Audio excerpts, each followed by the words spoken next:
শর্মার ঝড় যখন থমকে যায়, বিরাট কোহলির আগ্রাসন যখন ফিকে হয়ে যায়, ঠিক তখনই দৃশ্যপটে হাজির হন এক বিরোহী নটরাজ, যিনি আজকালকার সোশ্যাল মিডিয়ার যুগে তেমন কোনো আলোচনার ঝড় তোলেন না। তিনি গ্ল্যামারের দুনিয়ার রসদ হন না, কিন্তু ব্যাট হাতে নেওয়া মাত্রই ভরসা জুগিয়ে যান।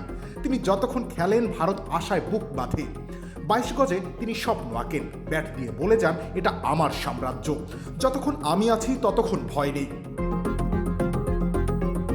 লোকেশ রাহুলের ব্যাট এমনই অনন্ত যৌবনা।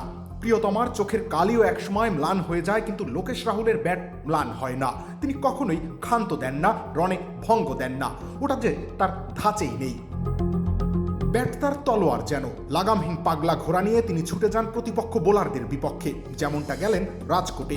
আমরাই নাম্বার ওয়ান হচ্ছে মেরিল পেট্রোলিয়াম জেলি। রোহিত শর্মা, বিরাট কোহলি যেদিন ম্লান হয়ে ফিরে গেলেন সাজঘরে, তখনই উজ্জ্বল আলোয় উদ্ভাসিত হলো লোকেশ রাহুলের যুদ্ধংদেহী চরিত্র।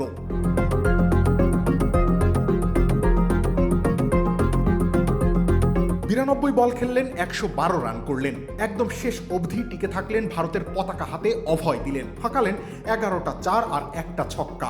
122 ছুঁই স্ট্রাইক রেটে পেয়ে গেলেন ক্যারিয়ারের 8ম সেঞ্চুরি। ভারত বোর্ডে জমা করলো 287 রান। শেষ 4টা ওয়ানডেতে 2 50, একটা সেঞ্চুরি। 2025 সাল থেকে এখন পর্যন্ত ওয়ানডের শেষ 10 ওভারে সব থেকে বেশি রান লোকেশের। তারপরেও বিরাট রোহিতের সাম্রাজ্যে লোকেশ রাহুলকে ঘিরে আলোচনা হয় সামান্যই। তবুও এমন কিছু দিন আসে যখন লোকেশ নিজেই সেনাপতির ভার বহন করেন নিজের কাঁধে। একগাল হাসি দিয়ে তার ব্যাটটা বলে, এই রক্ত সিংহাসনে আমার নামটাও লিখে দিও।